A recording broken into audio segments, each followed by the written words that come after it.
ভারত সরকার কি সরকারিভাবে চীনের সঙ্গে যুদ্ধের প্রস্তুতি নিতে শুরু করে দিল? অন্তত সীমান্তবর্তী এলাকায় ভারত সরকার আগেই সেনাবাহিনী সংখ্যা 4 গুণ করেছিল। এবার জনশক্তি বৃদ্ধি করতে ভারত সরকার যে ভূমিকা নিল তা নিঃসন্দেহে চীনকে বার্তা দেওয়ার জন্য যথেষ্ট। ইতিমধ্যেই ভারতের মন্ত্রী রাজনাথ সিং আমেরিকা সফরে গেছিলেন। এই আমেরিকা সফরের নেপথ্যে কারণ কি ছিল? এমনকি আমেরিকা সফরের সঙ্গে এই ভারতের কূটনৈতিক সম্পর্ক ঠিক চীনের সঙ্গে কোন দিকে ধাবিত হতে চলেছে তারও কিন্তু একটা উল্লেখ পাওয়া যায়। রাজনাথ সিং আমেরিকার সঙ্গে যে ডিলটি করেছেন সেই চুক্তির নাম হলো সোনোবয় আদান প্রদান চুক্তি। কি এই সোনোবয়? এই সোনোবয় চুক্তির পিছনে ভারত সরকারকে দিতে হয়েছে প্রায় $52 মিলিয়ন, অর্থাৎ প্রায় 500 কোটি টাকার বেশি। এই $52 মিলিয়ন ভারত সরকার কিসের জন্যই বা আমেরিকাকে দিল? সোনোবয় নেওয়ার ফলে ভারত সরকার ঠিক কোন কোন দিকে শক্তিশালী হতে পারবে, চীনকে বার্তা দিতে পারবে, সেই নিয়েই আজকের এই ভিডিও। আপনারা দেখছেন দ্য ইন্ডিপেন্ডেন্ট বেঙ্গল, আমি শিবং। তবে তার আগে একটা ছোট্ট অনুরোধ আছে, যারা এই ভিডিও আমার রেগুলার দেখেন তাদের মধ্যে প্রায় 90% মানুষ এই চ্যানেলটি এখনো সাবস্ক্রাইব করেননি।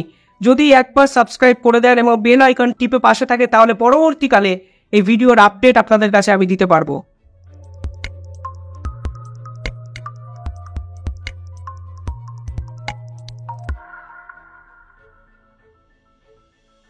এবার বলি কি এই সোনোবয়। যদি একদম সাধারণ ভাষায় ভাবেন তাহলে এই সোনোবয় হলো জলের তলায় লুকিয়ে থাকা সাবমেরিনকে ডিটেক্ট করার একটা যন্ত্র। অর্থাৎ যদি আমাদের দেশের জলস্তরের তলায় অন্য দেশের সাবমেরিন অর্থাৎ যুদ্ধ বিমান লুকিয়ে থাকে তাহলে খালি চোখে উপর দিয়ে দেখে বোঝা যায় না। এই সোনোবয়ের সাহায্যে এই ভারত এখন থেকে কিন্তু সহজেই বুঝতে পারবে জলের তলায় কোনো সাবমেরিন, শত্রুপক্ষের কোনো বিদেশি যন্ত্র বা যুদ্ধ বিমান লুকিয়ে আছে কিনা। এই সোনোবয় কিন্তু ভারতের কাছে আগে যেটি ছিল সেটা অত্যাধুনিক ছিল না, কিন্তু নতুন করে আমেরিকা ভারতকে যে সোনোবয় পাঠানোর জন্য উদ্যোগী হয়েছে তা নিঃসন্দেহে কিন্তু আগের থেকে অনেক বেশি আধুনিক। এবং এই সোনোবয় যদি ভারত ব্যবহার করতে পারেন তাহলে সাউথ প্যাসিফিক ওশানে অর্থাৎ এই রকম সমুদ্রে যেখানে চীন আধিপত্য বিস্তার করতে চাইছে সেখানে চীনের উপর একটা পাল্টা আঘাত আনা যেতে পারে। কিন্তু আমেরিকা কেন ভারতকে সাহায্য করলো? নিঃসন্দেহে এর মধ্যে চীনের সঙ্গে ভারতের যে সম্পর্ক সেটাকে কাজে লাগাতে চায় আমেরিকা। কিন্তু ভারত সরকারও এই কূটনীতিক চালটাকে কাজে লাগিয়ে আমেরিকার থেকে যে সোনোবয় কিনলো তা বর্তমান সময়ে সব থেকে আধুনিক। আপনারা যদি দেখেন সোনোবয়ের মধ্যে অ্যাকুস্টিক সেন্সার থাকে। এই অ্যাকুস্টিক সেন্সার জলের তলায় যাওয়ার ফলে আপনি যদি ওই সোনোবয় থেকে প্রায় 300 মিটার দূরেও কোনো যন্ত্র বা যানবাহন থাকে জলের তলায়, মাথায় রাখবেন, তাহলে কিন্তু এই সোনোবয় ডিটেক্ট করতে পারে। অর্থাৎ শব্দ শুনে ইমিডিয়েটলি সেন্সারের মাধ্যমে ভারত সরকারের কিন্তু নোটিফিকেশন পাঠাতে পারবে এই সোনোবয়। এর আগে এই সোনোবয়কে পাঠানোর জন্য বিভিন্ন যুদ্ধ বিমান ভারতের কাছে আছে। বর্তমানে MH-60 যে হেলিকপ্টারটি ভারত সব থেকে বেশি উৎকৃষ্ট এবং উৎকর্ষ মানের, সেই উৎকর্ষ হেলিকপ্টারের সাথে এই সোনোবয়কে কিন্তু সমুদ্রের তলায় পাঠানো হবে, যেটি কিন্তু জলের স্তরে শত্রুপক্ষ যদি লুকিয়ে থাকে জলের তলায় সেই শত্রুপক্ষের সাবমেরিন কিন্তু ডিটেক্ট করতে পারে। অর্থাৎ বিদেশি শক্তিগুলোর সঙ্গে যখন যুদ্ধ হয় তখন অনেকে অজান্তে বিদেশি শক্তির সাবমেরিন, যেটা খালি চোখে দেখা যায় না, আমাদের দেশের জলের স্তরে আশ্রয় নিতে পারে। এই জলের তলায় আশ্রয় নেওয়া যন্ত্রগুলোকেই, যুদ্ধ বিমানগুলোকেই খুব সহজেই খুঁজে দিতে পারে এই সোনোবয়। এই সোনোবয়ে একটা অ্যাকুস্টিক ডিভাইস আছে। এই অ্যাকুস্টিক ডিভাইস বা সেন্সারের সাহায্যে এটি 3 ভাবে কাজ করতে পারে। একটি সক্রিয়ভাবে, 2 নম্বর নিঃসন্দেহে নিষ্ক্রিয়ভাবে এবং 3 নম্বর বিশেষ একটা প্রযুক্তি এই সোনোবয়ে আছে যেটা কিনা আল্ট্রাসাউন্ড প্রডিউস করতে পারে এবং ওই আল্ট্রাসাউন্ডের মাধ্যমে এই সোনোবয়কে যেখান থেকে কন্ট্রোল করা যায় সেখানে খুব সহজেই এই যুদ্ধ বিমানের হদিশ কিন্তু জানা যেতে পারে। সক্রিয়ভাবে যে সোনোবয় কাজ করে সেই সোনোবয় আওয়াজ তৈরি করতে সাহায্য করে। শুধু আওয়াজ নয়, সেই জলস্তরের আবহাওয়া, ক্লাইমেট, কত ডিগ্রি টেম্পারেচার এবং তারা কোন সাবমেরিন ব্যবহার করছে সেটাও নিখুঁতভাবে ডিটেক্ট করতে পারে এই সোনোবয়।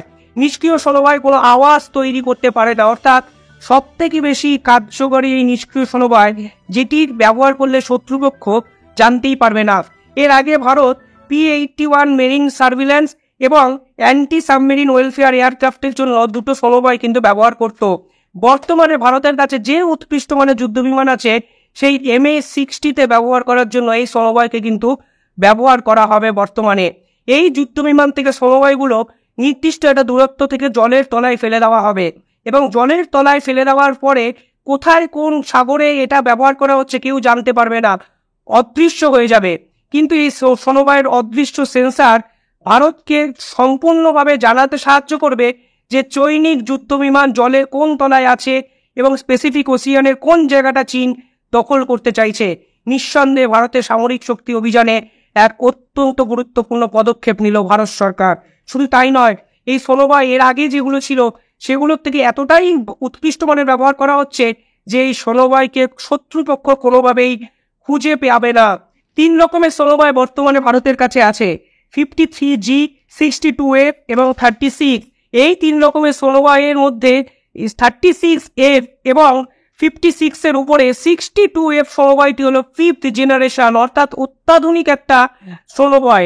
এই সোনোবাইগুলো যদি ভারতে জলের তলায় ঢুকে যায় তাহলে সহজে শত্রুপক্ষ নয়, ভারতে যারা এটাকে অপারেট করছে তারাও কিন্তু এক্স্যাক্টলি ট্র্যাক ছাড়া এটার লোকেশন কিন্তু জানতে পারবে না। এবং বর্তমানে এই সোনোবাইটের মধ্যে এতটাই শক্তিশালী জিপিএস সিস্টেম আছে যে যেটি 300 মিটার গভীরতায় অবধি আমাদের কিন্তু আভাস দিতে পারবে। শুধু তাই নয়, এটি জলের উপরে প্রায় 9144 মিলিমিটার দূর থেকে এটিকে জলের তলায় পাঠানোর একটা ব্যবস্থা করা যেতে পারে। অর্থাৎ এই সোনোবাইকে ডিপ্লয় করার জন্য আপনাকে জলের তলায় যেতে হবে না। প্রায় 1000 মিটার দূরত্ব থেকে এই সোনোবাইকে যদি আপনি ছেড়ে দেন তাহলে আরও 300 মিটার গভীরে গিয়ে এই সোনোবাই কিন্তু আশেপাশের প্রায় 1 কিলোমিটার জায়গা জুড়ে কোনো সাবমেরিন বা কোনো যুদ্ধবিমান যদি থাকে সেটাকে কিন্তু ট্র্যাক করতে পারবে। এবং এই যুদ্ধবিমান সোনোবাই বর্তমানে 500 মিটার জায়গা জুড়ে কিন্তু কাজ করবে এবং প্রায় 1000 মিটার গভীর জায়গাতেও কিন্তু এই সোনোবাই ভেসে থাকতে পারবে। তাহলে বুঝতেই পারছেন, যদি চীন অতর্কিতে জলের স্তর থেকে ভারতের মধ্যে আধিপত্য বিস্তার করার চেষ্টা করেন তাহলে আমেরিকা ভারতের হাতে এমন কিছু ডিভাইস তুলে দিল বর্তমানে, তা নিঃসন্দেহে চীনের কাছে একটা ভাবনার কারণ হতে পারে। এবার বিষয় হলো আমেরিকা ভারতকে কেন এ বিষয়ে সাহায্য করলো। আপনারা যদি দেখেন, বাংলাদেশ সহ একাধিক ইস্যুতে জো বাইডেনের সাথে নরেন্দ্র মোদীর একাধিক বিষয়ে কথা হয়েছে, কিন্তু ভারতকে সাহায্য করতে আমেরিকা এগিয়ে এসছে সেরকম নিদর্শন দেখা যায়নি। এখানেই নিঃসন্দেহে চায়নায় অর্থাৎ চীনের একটা আধিপত্য বিস্তারের কথা মাথায় রাখতে হবে আপনাদের। চীন এবং আমেরিকা যদি দেখেন অর্থনৈতিকভাবে শুধু নয় সামরিকভাবে, সামরিক শক্তি হিসাবে একে অপরের প্রতিদ্বন্দ্বী। অর্থাৎ এক্ষেত্রে যদি চীনের এই আগ্রাসনকে থামাতে হয় তাহলে ভারতকে আরও বেশি শক্তিশালী করতে হবে। এই ভারতকে যদি শক্তিশালী করতে হয় তাহলে কিন্তু ভারতের হাতে অত্যাধুনিক এমন কোনো অস্ত্র তুলে দিতে হবে যেটা চীনের সাহায্যে তারা নিঃসন্দেহে প্রতিহত করতে পারে চীনকে। এইখান থেকেই হলো আমেরিকার কূটনীতি পৃথিবীর সর্বোচ্চ একটা জায়গায় পৌঁছাতে পারে। এবং ভারত ইতিমধ্যে ইউক্রেন সফরে গিয়ে রাশিয়ার সঙ্গে যুদ্ধের তীব্র বিরোধিতা করেছে। নিঃসন্দেহে এই বিষয়টাও আমেরিকার কাছে কিন্তু একটা ভালো বার্তা হিসাবে কাজ করেছে। ফলে ভারতের কূটনীতি বর্তমানে বিশ্বেরও কেন সর্বশ্রেষ্ঠ বলা হয় এই সব কারণেও কিন্তু বোঝা যায় যে ঠিক কোন সময় কার সাথে বন্ধুত্ব করলে আমাদের এই দেশকে, ভারতবর্ষকে সুরক্ষিত রাখা যায়। এবার এখানে প্রশ্ন হলো, চীনের সাথে বর্তমানে বাংলাদেশেরও খুব ভালো একটা সম্পর্ক আছে এবং এই যদি চীনকে যদি প্রতিহত করা যায় অন্তত প্যাসিফিক ওশান ওরিয়েন্টেড জায়গায়, তাহলে বাংলাদেশের কাছেও কিন্তু বৈদেশিক ব্যবসা বাণিজ্যে কিন্তু একটা আঘাত আসতে পারে। এই বিষয়ে মাথায় রেখে আমেরিকাকে আবার এই সোনোবাইকে ঠিকঠাক ইউটিলাইজেশন করার কথাও বলেছে বিভিন্ন ক্ষেত্রে। তবে এই সোনোবাই ভারতের নিঃসন্দেহে ট্রাম্প কার্ড হতে চলেছে। বিশ্ব রাজনীতিতে এই সোনোবাই ভবিষ্যতে যুদ্ধের পরিস্থিতি তৈরি করলে খুবই ব্যবহারযোগ্য একটা বস্তুতে পরিণত হতে পারে। সব থেকে ইম্পর্টেন্ট বস্তু হলো ভারত কিন্তু আধুনিক অস্ত্রশাস্ত্রে এমন একটা জায়গায় নিজেকে নিয়ে গেল যে পৃথিবীর অত্যাধুনিক দেশগুলো তার আশেপাশে আসতে ভবিষ্যতে দুবার ভাববে। আপনারা কি ভাবছেন নিঃসন্দেহে জানাবেন। চ্যানেলটি ভালো লাগলে একটু সাবস্ক্রাইব করে দেবেন। ধন্যবাদ।